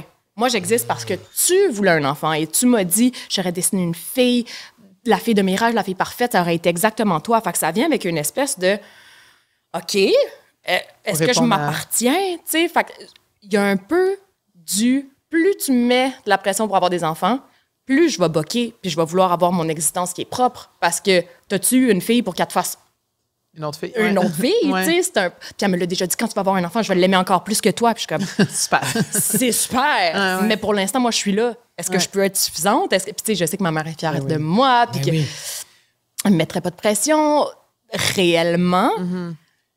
Mais il y a un peu, tu sais ça, il y a un peu de ça. Tu sais, tu le fais pour qui, en fait? Même moi, j'ai l'impression que si je le fais, ce serait quasiment parce que j'ai un faux mot. Parce que hey, je suis curieuse, je veux tout vivre, je veux essayer toutes les drogues, je veux tout... C'est un peu la même affaire pour moi. C'est une expérience que je voudrais vivre par curiosité. Ça dure longtemps. C'est ça. C'est tout un engagement là, pour un trip. Je comprends. Puis, qu'est-ce que j'allais dire? Tu parles aussi, là, tu parles de l'amour inconditionnel et tout ça, puis tu as souvent parlé des genres de schémas amoureux, du contexte, du concept de amireux aussi, puis je trouve ça pertinent d'aborder ça ici parce qu'on ne l'a jamais vraiment abordé. Est-ce que tu peux nous expliquer le concept de amireux? On trouvait ça vraiment mignon. Moi. Mais moi, j'aimerais que tout le monde commence à l'adopter. Puis je vois des amis qui commencent à l'adopter. C'est ça, on va le... Parce que clairement, on est des amireux. Moi, je pense que vous deux, vous êtes des amireux. Oui, 100%. Voyons. 100%. On a tout fait ensemble, sauf coucher ensemble. Ah ouais? Mais je pense qu'on a tout fait ensemble. Tu sais, je veux dire, on vit tout ce qu'un couple pourrait vivre. Un bébé! Un bébé! SOS. SOS. SOS. Les amireux, ça part du concept que j'ai rencontré un moment... Oh mon Dieu, comment résumer ça? Pour moi, l'amour et l'amitié, c'est le même sentiment. Ouais. Il n'y en a pas un qui est plus fort que l'autre. Il n'y en a pas un qui est plus noble, plus important. Tu sais, c'est un peu comme... un carré, c'est un rectangle, mais un rectangle, c'est pas un carré. Là. Je comprends. Ou je sais pas c'est quoi, comment ça marche là, dans les polygones, mais c'est un peu ça. L'amour, c'est de l'amitié, puis l'amitié, pour moi, c'est un peu de l'amour aussi. Je trouve qu'on valorise tellement le couple. C'est quelque chose dont on parlait aussi avec Jess Prudencio sur Table Rase. On valorise tellement le couple et très peu les relations amicales. Puis moi, je me suis définie par mon couple. J'étais en couple pendant 7 ans, de 16 à 24 ans. Ça a été comme l'élément par lequel je définissais mon succès. Et quand ce couple-là est arrivé à sa fin, je me suis dit, mais qu'est-ce qui me reste de tout cet amour que j'ai à offrir? Puis j'ai réalisé que j'aimais mes amis avec la même intensité, en fait, mais aussi avec la même tendresse. On est dans ma gang d'amis très, très, très affectueux. On dort en cuillère, on se fait... Puis même pas juste quand on est célibataire. Quand j'étais en couple, si j'ai une amie qui file pas, elle va venir dans notre lit, puis on va se spooner comme 3 petits cochons ensemble. C'est une façon d'accepter que l'amitié a une grande valeur et qu'on peut s'aimer différemment. Pour moi, les amoureux, c'est aussi des amis à qui tu donnes des bisous parce que...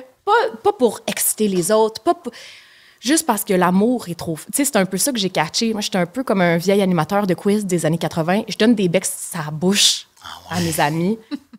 Parce que des fois, un câlin, c'est pas assez. Ma meilleure amie, Olivia, là, quand elle part de chez nous, un câlin, c'est pas assez. Ça prend un bec sur la bouche parce que... Pourquoi les amoureux se donnent des becs sur la bouche? Parce qu'ils s'aiment trop puis pas les amis. Fait que c'est un peu... Et pourquoi est-ce qu'on valorise autant le couple dans la société? Depuis toujours, en fait. Ça doit être comme les enfants, ça doit être des vieux relents judéo-chrétiens. C'est ça, hein? De réussir à se caser, de pas finir vieille fille. Parce que souvent, moi, je me reconnais là-dedans parce que... Et on dirait que je suis comme un peu gênée de le dire. Oh, qu'est-ce que tu vas dire? Tu sais, je suis célibataire depuis 2 ans, puis c'est comme si je suis pas... Comment je pourrais formuler ça pour que ça ait du sens? Complet. Le fait que je ne suis pas en couple, c'est comme si mon succès n'était pas à 100%. Oui, je comprends. C'est comme si, parce que je ne suis pas en couple, il me manque de quoi pour que ça soit 100% parfait. Ou tu sais que parce que je ne suis pas en couple, ma valeur est moindre. Et moi, au fond de moi, je le sais que ce n'est pas le cas, je le sais que ce n'est pas la vérité, mais je le ressens quand même à l'intérieur de moi. Comme si ça allait été vraiment... c'est comme si on se le fait pitcher tout le temps. Là. C'est comme, il faut que tu sois en couple. Le couple, c'est le fun. Le couple, c'est nécessaire. Le couple, ça fait du bien. Mais en réalité, je veux dire, j'ai des amis incroyables, extraordinaires autour de moi. Tu sais. Puis ultimement, pourquoi on se met en couple? Pour vivre une relation nourrissante, stimulante, qui nous élève, pour partager de la sécurité, pour être réconforté. Tout ça, moi, je le trouve dans l'amitié. C'est-à-dire que il y a des fois où j'étais avec mes amis, puis j'ai le goût de pleurer parce que c'est très fort, ou ils vivent quelque chose de bouleversant, puis je pleure avec eux, ou ils vivent une grande joie, puis je me réjouis avec eux. Tout ça, si tu le trouves dans tes amitiés, pas que tu n'as pas besoin d'être en couple, c'est autre chose. C'est un autre genre d'intimité. Ouais. Mais ça, moi, je crois qu'on catégorise trop nos amis comme une case à part, alors que si tu aimes tes amis avec la même force, je pense que ça peut être tout aussi nourrissant. Donc, de ce que je comprends, tes amis sont très importants pour toi dans ta vie. Très important. Il n'y a pas de hiérarchie, mettons. OK, c'est ça. Il y a pas de... Puis quand je rencontre des gens, je leur dis, avant de te rencontrer, j'avais des amis garçons, des amis filles, des amis qui sont des anciennes fréquentations, des amis qui sont des ex. Ils vont pas passer en deuxième parce que tu débarques. C'est un peu ça que je dis, puis c'est très important pour moi de comprendre que tu peux pas me demander de pas voir mon ex. Parce que c'est mon ami, c'est une personne que j'ai aimée, c'est une personne que j'arrêterai pas d'aimer. Les liens se transforment, mais l'amour reste tout le temps. Puis l'amitié homme-femme, tu y crois, j'imagine? Oui. Puis... Avec nuance. OK, raconte. Mais on dit souvent, l'amitié homme-femme, ça se peut pas parce qu'un des deux va finir par tomber en amour. Ou un des deux va finir par avoir du désir. Ouais. Yes, and... Comme dirait notre bonne chum Mariana, moi, c'est un peu... Tu peux ressentir du désir et avoir une amie quand même. Tu peux avoir des La vie, c'est le mouvement. Là. Les choses évoluent, les choses fluctuent. Tu apprends à naviguer là-dedans, c'est tout. Mais tu peux pas essayer de tout le temps contrôler ce que ton corps ressent.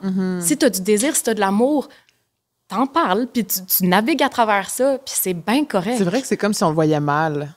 Oui. Tu sais, quand tu es en couple, puis là, tu rencontres quelqu'un avec qui tu as une connexion ou une attirance, quoi que ce soit, tu te shames toi-même en disant « Oh mon Dieu, ça veut-tu dire que j'aime plus mon partenaire? Est-ce que ça fait de moi quelqu'un qui est infidèle? Est-ce que, tu sais, on dirait qu'on voit toujours ça négativement, le fait de désirer d'autres personnes. Fait que je trouve ça bien de déconstruire cette cette croyance-là que c'est bien correct. Puis il y a beaucoup de jalousie aussi. Tu sais, on normalise, j'ai l'impression, la jalousie. On voit ça presque comme une preuve d'amour. Ben oui, ouais.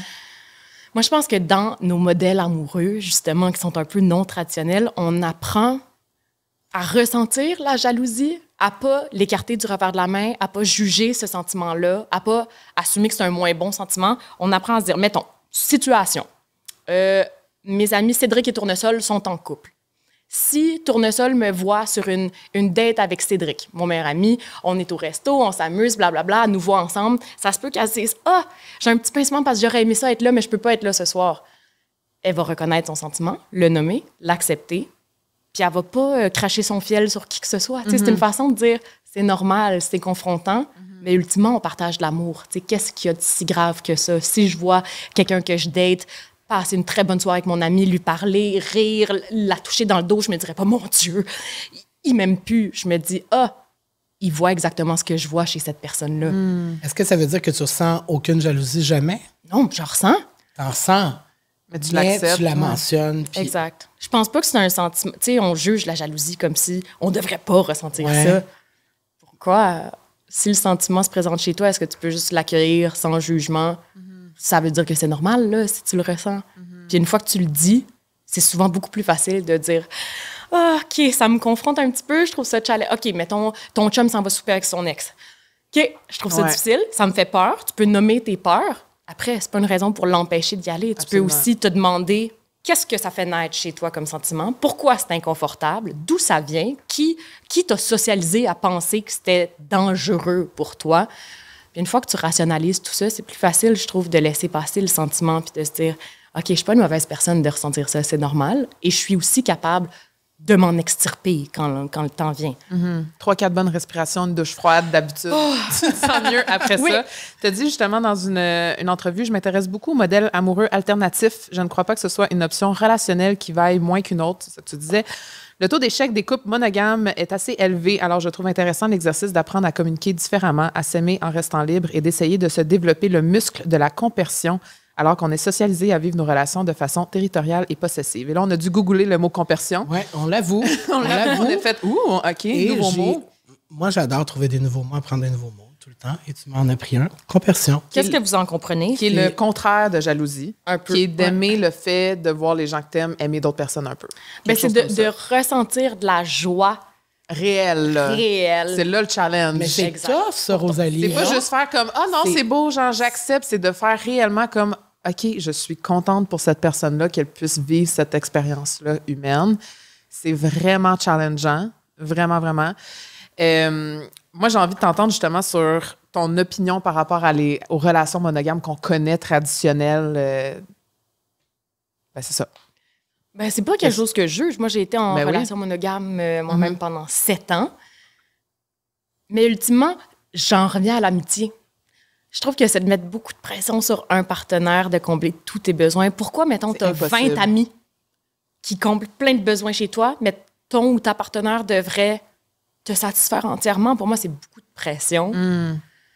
Ça veut pas dire d'aller coucher avec quelqu'un d'autre nécessairement. T'sais. Pour moi, d'autres modèles amoureux, c'est justement être en couple, mais avoir le droit de passer des moments de tendresse avec ses amis. Ou être en couple, mais avoir le droit... De se permettre des affaires qu'on se permet pas juste parce qu'on remet en question les règles établies. Puis on trouve un modèle qui nous convient. Finalement, moi, je pense qu'il y a autant de relations et de modèles amoureux. Il y a autant de modèles amoureux qu'il y a de relations, finalement. Je pense que la compersion, c'est quelque chose qu'on gagne à développer, même en dehors des relations amoureuses. Mettons, je passe une audition, c'est pas moi qui ai le rôle, c'est une autre fille. Au lieu d'y en vouloir puis de me dire que j'aurais fait une meilleure job qu'elle, d'apprendre à me dire « Oh mon Dieu, c'est tellement hot qu'elle vive ça.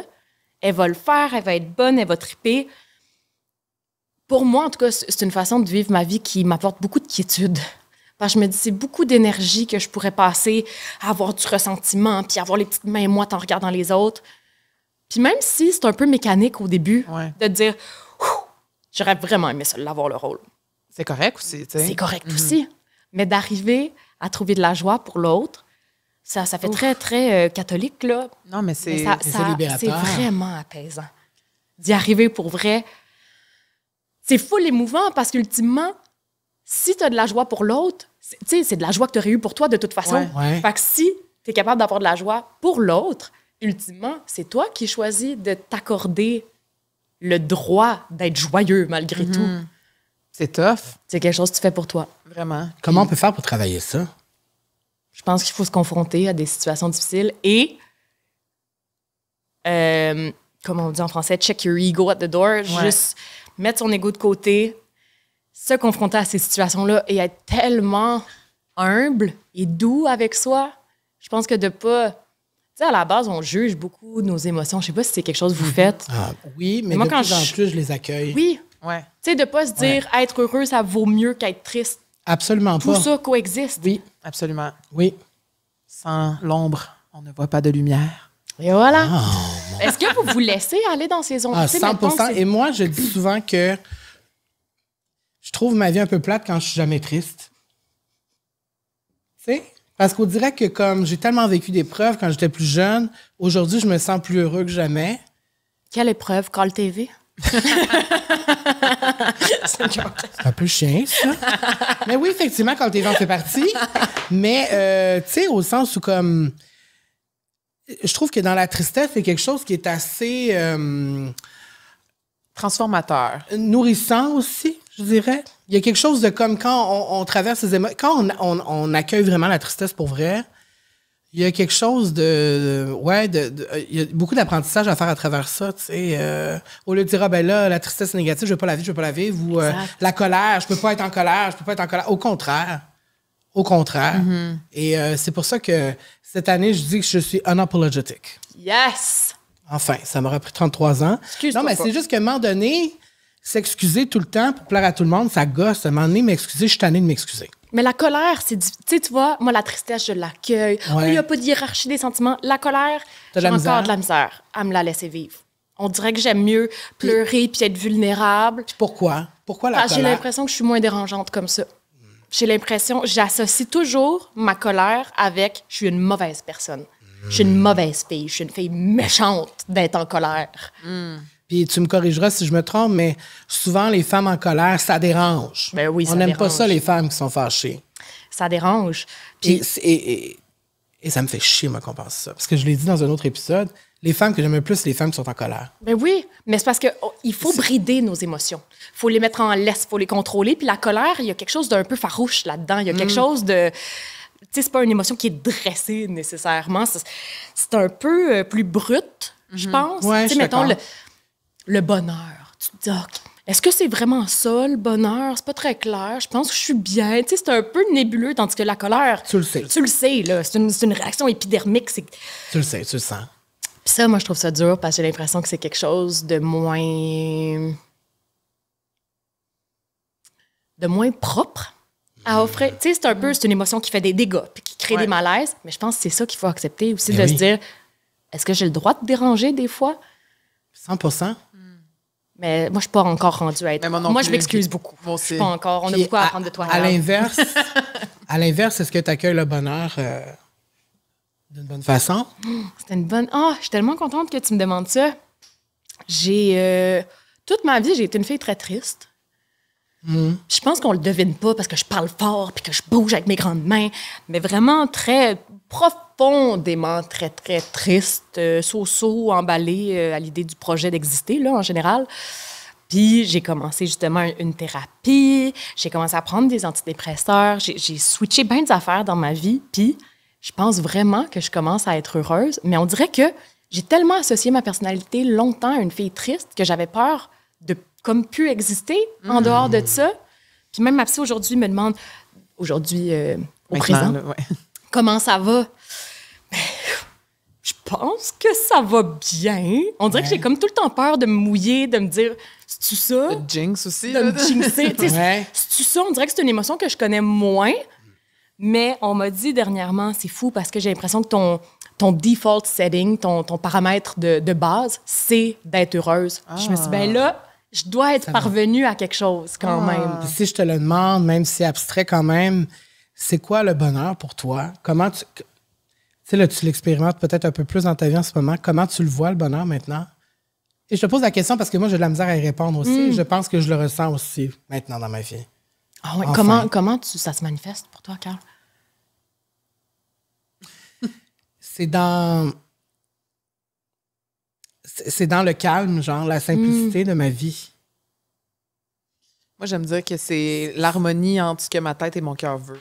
La cohérence. Ouais. La cohérence. Ouais, la balance, l'équilibre. La cohérence, c'est beau, d'être en ça. accord avec... Que tes actions soient en accord avec tes valeurs. Je pense aussi que dans le bonheur, il y a un certain laisser-aller. Il y a un certain... hey, on est sur une roche qui flotte, là. Ouais. Prends ton pouls, tu sais. Ouais. En tout cas, moi, c'est là que je le trouve un peu dans le... Moins dans l'urgence de trouver quelque chose. C'est moins... Tu sais, on dirait que j'ai cherché le bonheur de façon vraiment mécanique. Comme si c'était quelque chose que je pouvais vraiment construire. Une to-do list, là, quasiment. Exact. Là, tu sais. Alors qu'à un moment donné, tu te dis, c'est peut-être c'est un peu décevant aussi, le bonheur. C'est ça que c'est d'arriver à se dire, OK, c'est juste ça. Ouais. Je suis juste bien. C'est bien en masse. Ouais. Oh, ça, c'est beau, ça. Peut-être de la modestie. Non, mais j'avais quasiment la petite larme. Non, mais... Parce que quand tu dis que tu as été toute ta vie profondément triste, moi, je me reconnais beaucoup là-dedans. Mm-hmm. Parce que toute ma vie, je considère que j'étais triste toute ma vie. Toute ma vie. Et c'est récemment, je dirais dans les 4-5 dernières années, où c'est comme si j'ai sorti enfin ma tête de l'eau. Et là, je peux respirer pour vrai. Et je sens que finalement, le projet d'exister, comme tu as dit, peut être le fun. Ouais. Tu sais, ça peut être calme, ça peut être dans l'amour, dans la joie, ça se peut. Mais j'y ai pas cru pendant la majorité de ma vie. J'ai-tu le droit de vous poser des questions aussi? Absolument. Absolument. Est-ce que, tu sais, dans le sens où je pense qu'on est très similaires, bon, Camille, on se connaît pas. On a le même signe astrologique. C'est vrai? Alors voilà. Mais moi, j'y crois pas, par exemple. Ah. Toi, oui? Oui. Mais c'est parce que je suis vierge. Ben justement. Ben oui, mais on est terre à terre, fait que j'y crois pas. OK, pour je ça. comprends. Mais, tu sais, je pense que les deux, on est très sensibles. Oui. Moi, par contre, je suis straight passing. Toi, t'es gay. T'as été probablement plus perçu comme un outcast. Est-ce que t'as l'impression que cet inconfort-là, tu le devais un peu aux autres? C'est bizarre comme question, mais est-ce que t'as l'impression que, vu que t'étais en marge, c'était comme si tu pouvais pas en plus être exubérant et exister aussi fort que les autres? Ça partait-tu un peu de là ou ça n'a pas rapport, ce que je dis? Je pense que c'est comme parce que je suis gay, être réellement heureux, c'est comme pas... C'est pas possible. C'est comme impossible. Tu sais, c'est comme si j'ai pas le droit, moi, à ça. Parce qu'il n'y avait pas de représentation? Je sais pas si ça oui. Oui. Et aujourd'hui, quand je regarde la représentation, il y a de plus en plus de représentation. Pas assez. Il en faut toujours plus. Mais je trouve ça bien parce que quand j'étais jeune, j'aurais aimé voir un homme gay heureux pour vrai et que tout n'est pas centré que sur ça. Tu sais? C'est-tu un acte militant pour toi d'être heureux aujourd'hui? C'est une façon de revendiquer ton droit à ce bonheur-là? C'est une excellente question. Mais je pense que oui.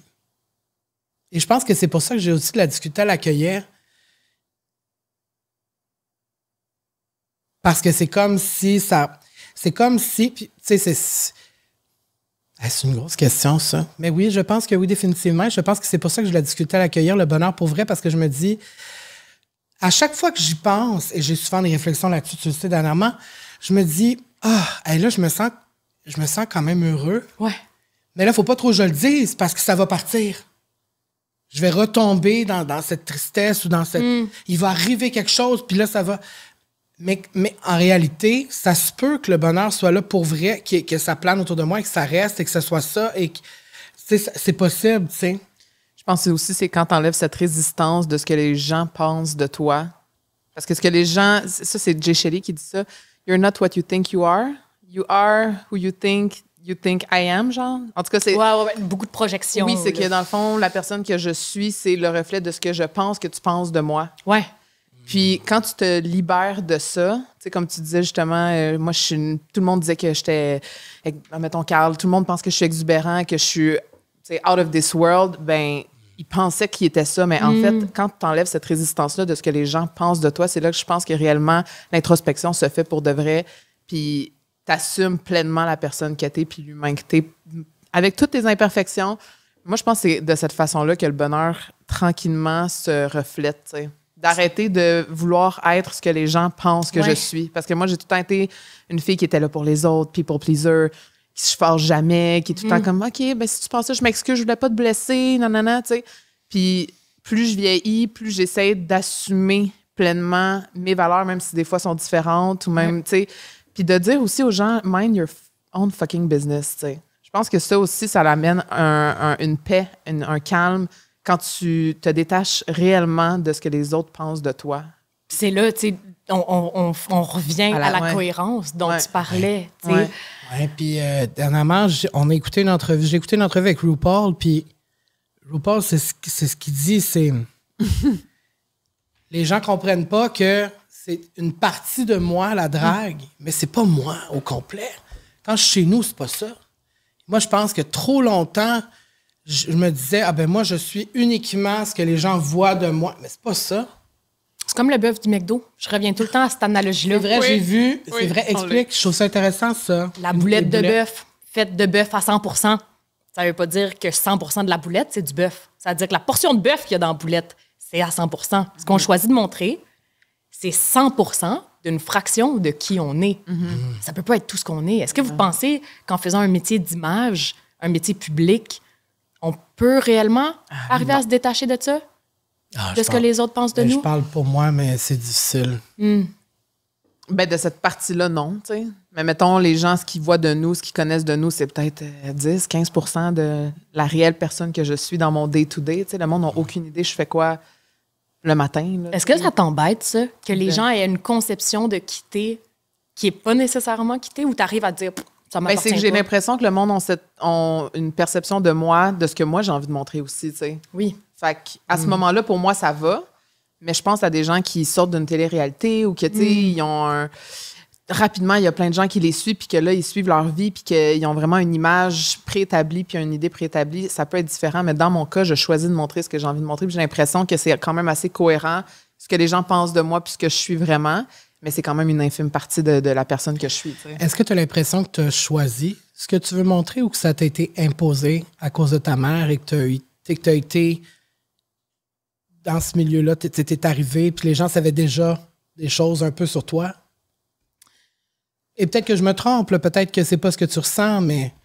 Non, mais c'est drôle parce que j'en parle beaucoup de ce fossé-là entre ce qui est perçu de moi et ce que je ressens pour vrai. Ça a été un sujet, mon Dieu, ça a été possiblement le sujet de chicane principale avec Miro, avec mon ex. Ah ouais? Parce qu'il me disait, comment ça se fait que tout le monde pense que tu es aussi bubbly puis lumineuse puis que tu pleures à chaque jour? Il y avait une espèce de... c'est-à-dire qu'il était très doux et accueillant, mais il y a une dichotomie énorme parce que je pense que pendant vraiment longtemps, les gens ont assumé que j'étais beaucoup plus confiante.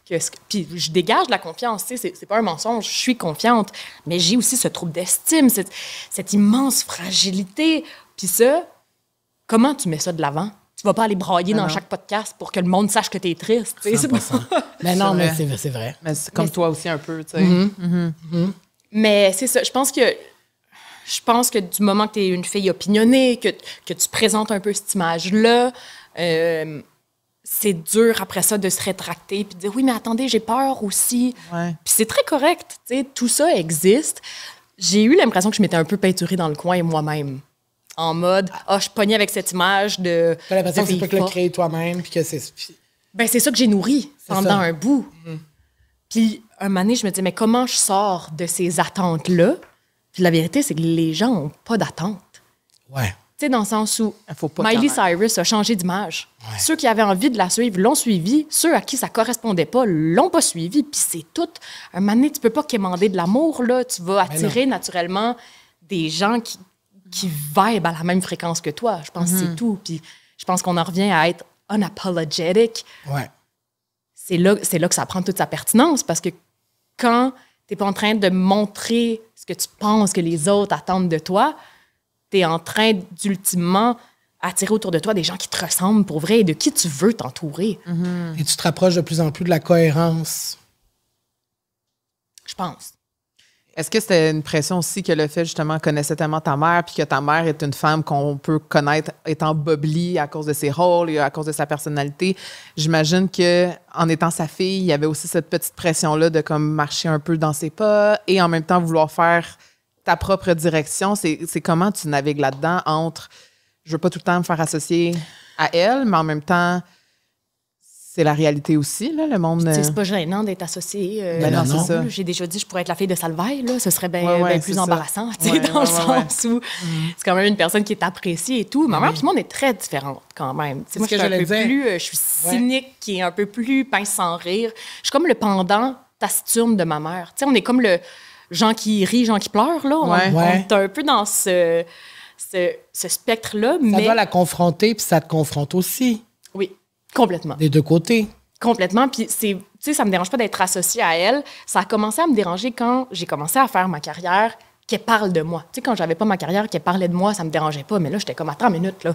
Tu peux pas parler de ma vie à la radio alors que moi, j'essaye de percer, tu sais. Je comprends. Finalement, aujourd'hui, ça me dérange plus du tout, mais c'est elle qui m'a élevée. On l'entend dans comment je parle, on l'entend dans mon humour. Tu sais, c'est elle qui m'a appris à être drôle, c'est elle qui m'a appris à m'intéresser à ce qui m'intéresse, tu sais, aujourd'hui. Fait que je suis pas gênée du tout qu'on me voit en elle, au contraire, ou vice-versa. Mais ceci dit, je pense que quand on nous voit ensemble, on voit quand même qu'il y a un clash dans l'énergie. Je pense que ma mère est très golden retriever, puis moi, je suis très chat sphinx qui a envie qu'on y sac patience. C'est des bons exemples. Toi, t'es quoi? Moi? Ouais. Ben, je sais pas. Moi, je suis quoi? Toi, t'es un Bengale, hein? Ouais. Mais je pense que je suis un peu ça. Ben oui. C'est comme la coche au-dessus. C'est comme presque chien, tu sais. Ouais. Mais, ouais, non, je suis un peu Bengale parce que je ressemble un peu à mon chat. C'est très exubérant, très... demandant. Mais en réalité, très demandant, très diva. Coquet. Très coquet. Mais en même temps, mon chat, le soir, c'est... Il se repose, puis il est tout seul. Non, c'est pas vrai, il te réveille la nuit. C'est vrai, mais il a besoin... Il y a ce côté sensible à l'intérieur de lui. Comme moi. On le voit moins, ce côté-là.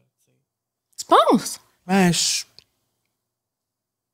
Tu penses que les gens, ils te voient vraiment comme le gars qui sac après la neige, puis c'est tout? Ouais. Ben voyons donc. Ben, il y a une grande partie de ça. Il y a une grande partie de ça, et c'est avec ça que je me bats depuis le début de ma carrière. C'est le côté très exubérant du personnage qui, visiblement, fonctionne. Les gens s'accrochent à ça, les gens trouvent ça drôle, les gens aiment ça. Et ça m'empêche de montrer les autres facettes. J'ai l'impression que les autres facettes sont moins intéressantes aux yeux du public. Les facettes plus sérieuses ou plus sensibles ou plus vulnérables, ou vraiment où c'est moi. Mais de plus en plus, j'écoute vraiment ce que moi, j'ai envie de faire pour vrai et j'accepte moi-même que c'est une partie de moi. Elle existe en moi, cette partie-là. Ouais. Oui, je sacre quand il y a des tempêtes de neige. Mais au-delà de ça, j'ai des opinions, j'ai des sentiments, j'ai des choses à partager, tout ça. Ça fait partie de moi. Mais j'ai l'impression tout le temps que c'est... et ça, la vie sociale a comme ravivé ça, tu sais, de pouvoir partager réellement qui je suis. T'es-tu en train de dire qu'en secret, t'aimes la neige? Peut-être que tout ça serait fake. C'est ça qui sommeille en toi. Peut-être que je suis fake. Non, mais c'est... Puis je me suis reconnue en RuPaul parce que RuPaul, c'est ça qu'il dit, tu sais. Il n'y a pas juste les perruques, là. Il y a moi dans la vraie vie, tout ça, il y a moi qui existe. Et je le fais, oui, parce que je sais que d'un côté marketing, les gens aiment ça, voir mon personnage de RuPaul. Les gens aiment ça, me voir comme ça. Je le fais pour la job, mais aussi en dehors de la job, il y a d'autres choses, tu sais. Puis de façon connue, pas connue. Ben, c'est ça, ça marche pour tout le monde. Tu vas au resto. Ça marche pour tout le monde. Tu deals quand même avec la projection. Exact. Comment tu choisis de te présenter. Si tu as une mauvaise journée, ça se peut que le serveur assume que tu es un troupette. Si tu as une bonne journée, ça se peut que cette personne-là assume que tu es une personne bubbly et tout le temps de bonne humeur. Un moment donné, faut que tu acceptes que ce que les gens pensent de toi, ça te regarde pas. Toi, est-ce que ça te... L'opinion des autres, comment tu fais à ça? Terrible. Ah ouais, OK. Fait que ça veut dire que... Je suis une grande prêtresse de sagesse, mais... À quel point ça t'affecte? Qu'est-ce qui t'affecte le plus? Parce que, je veux dire, t'es confronté à ça tous les jours comme moi, là, au sens où, comme, qu'est-ce qui te gosse? Pourquoi c'est aussi important pour toi, l'opinion des autres? Pourquoi c'est aussi important pour nous, je dirais en général? Je sais même pas si c'est... Tu sais, je suis pas capable de le rationaliser comme étant quelque chose d'important. C'est une réaction émotive. Il y a de la Diane qui m'a fait pleurer dans ma vie, là. Ah ouais, hein, ça t'attaque tant que ça. Tu sais, il y a des artistes qui disent « Parle de moi tant que tu veux, ça me fait rien. » Ouais. Pas d'accord avec ça. Moi, ça me fait tout au monde. Ouais. J'ai choisi ce job-là. Ça vient avec. Mais je suis très, très, très affectée par ça parce que, tu sais, il faut tout le temps que je me ramène consciemment à me dire « Ils te connaissent pas. C'est pas grave, ça te regarde pas. » Mais il y a peu de jobs où on est exposé à chaque jour à quelqu'un qui trouve que tu mérites pas de faire ce que tu fais, quelqu'un qui t'envoie promener. Tu sais, c'est un peu un... Ouais. C'est anormal quand même d'être vu par autant de gens, tu sais. Mais ultimement, j'essaie de me rapporter à ce que mes proches disent de moi. Parce que c'est eux qui me connaissent puis c'est eux qui me voient vivre. Ce serait quoi l'affaire qui dérangerait le plus que les gens pensent de toi, mais que tu sais que toi, t'es pas comme ça?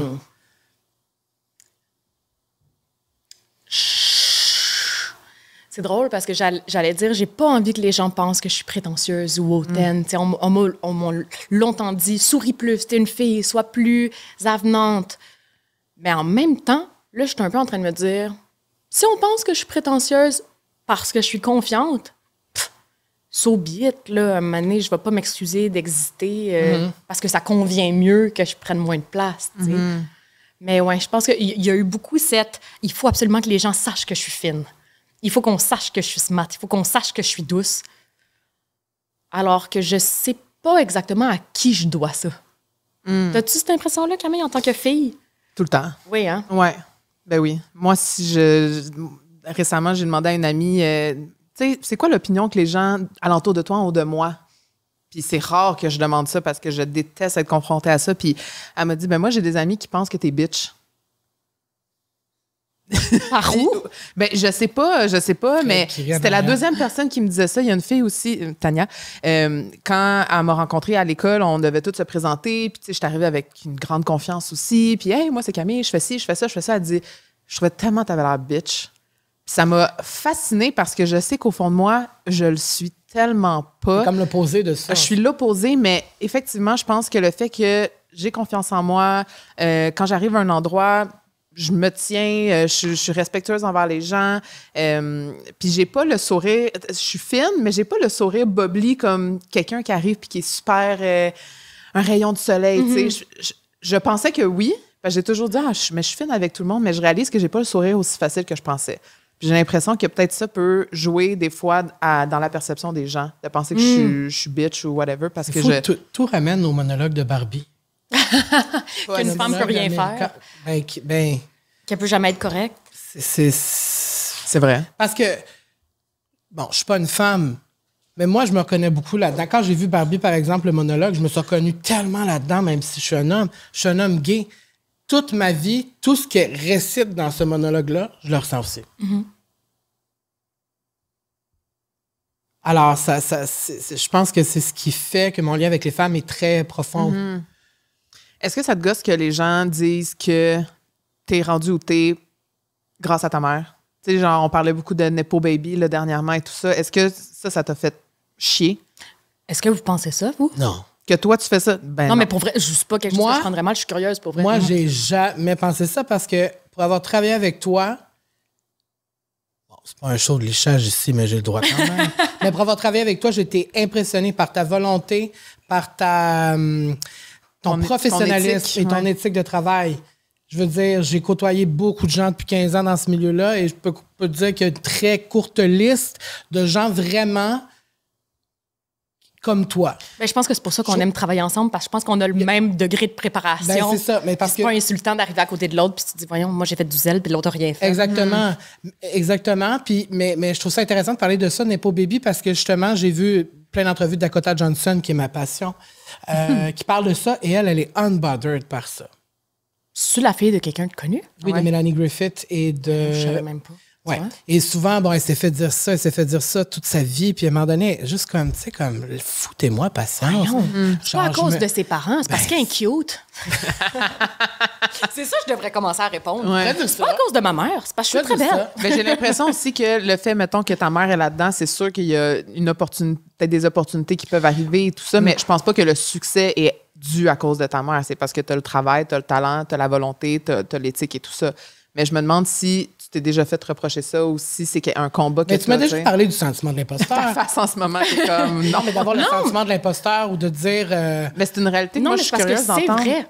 Qu'est-ce que ça me donnerait de nier ça? C'est ça. C'est une job de contact, d'opportunité, d'être à bonne place au bon moment. Mais de travail aussi. Moi, je suis née dans ce marmite-là. Exact. Je suis née devant une porte ouverte. Il n'en tenait qu'à moi de rentrer dedans ou de ne pas rentrer dedans. Après, je reviens à l'image que j'utilise tout le temps.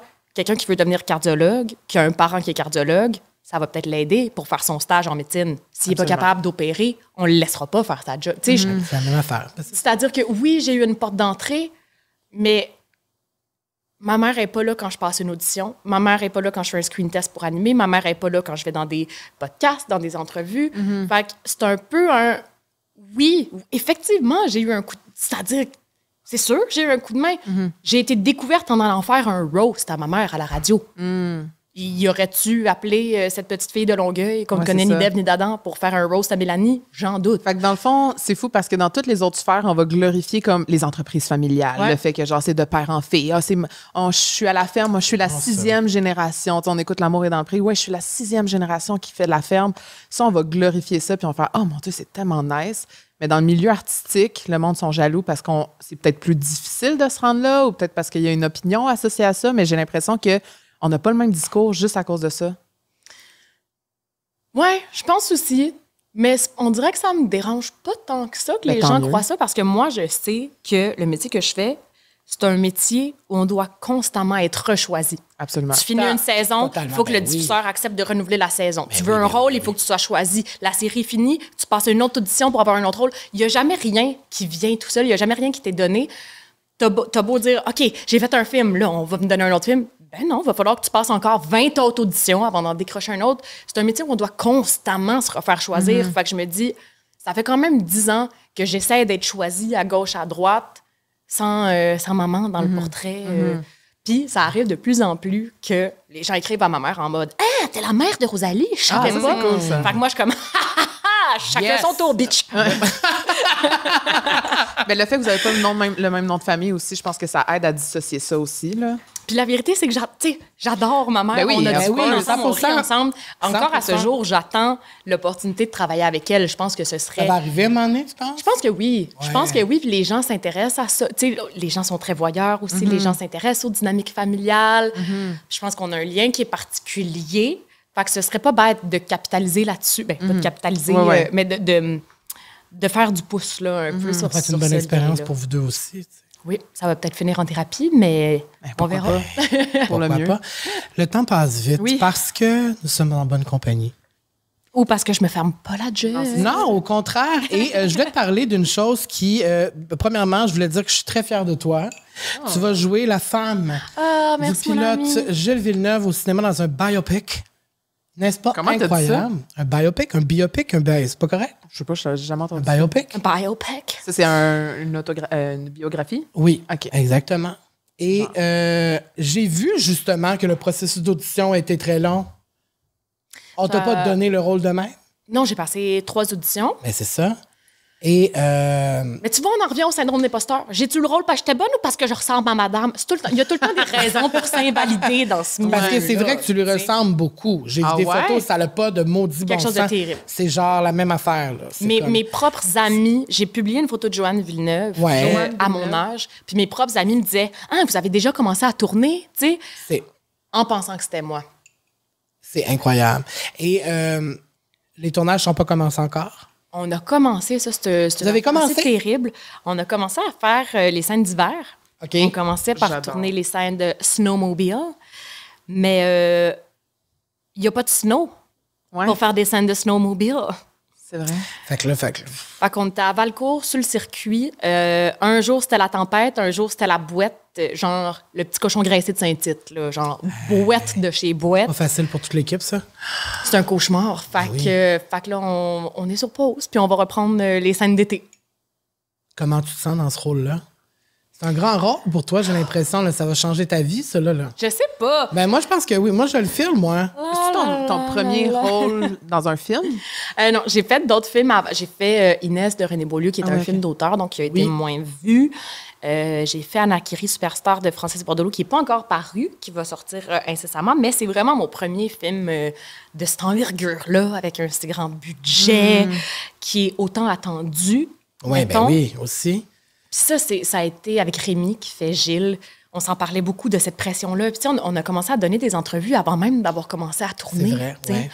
Fait que c'était sécurisant, quelque chose de rare. Puis un moment donné, on s'est dit, on a parlé avec Daniel, justement, le réalisateur, puis on lui disait qu'on avait lu les documentaires, qu'on lisait des bios et tout, puis il était comme, là, vous faites du zèle, les chums, là. Tu sais, les attentes sont hautes, mais jouer, c'est quelque chose que vous savez faire, c'est quelque chose que vous avez déjà fait, ce sera pas immensément différent. Fait que ça a été quand même... Ça nous a apaisé, ça nous a enlevé une petite couche. Mais c'est sûr qu'il ne faut pas trop y penser. Les deux, on se dit qu'on surfe un peu sur le déni, qu'on va faire la job au meilleur de nos capacités, mais on peut pas penser aux gens qui nous attendent de pied ferme, parce que Gilles est quand même extrêmement apprécié à travers le monde. Fait que la pression est immense. C'est quoi de jouer quelqu'un qui existe pour vrai, tu sais? Le feeling. Incarner une vraie personne, tu sais, c'est... C'est stressant, mais en même temps, c'est pas, ça reste une fiction biographique. Ouais. Évidemment, les dialogues sont inventés. Le réalisateur n'était pas là dans les années 70 pour savoir vraiment qu'est-ce qui se disait d'un puits de la F1. Ouais. Fait que moi, encore une fois, je me ramène au scénario. J'ai eu la chance de rencontrer Joanne Villeneuve. C'est incroyable, ça. C'était vraiment quelque chose de troublant. Ben, j'espère. De l'avoir en face de moi. Puis moi, ça fait 2 ans que j'ai eu le rôle, tu sais, que je me prépare. C'était bizarre, là, de rencontrer quelqu'un que j'ai étudié. Mais justement, tu sais, le réal, Daniel, nous dit, on veut pas aller dans le maniérisme, puis dans imiter la voix et tout. Tu sais, moi, je pensais que c'était ça. Puis je me suis préparée de même, puis c'était comme... On n'est pas en train de reproduire. Elle existe déjà, cette madame-là.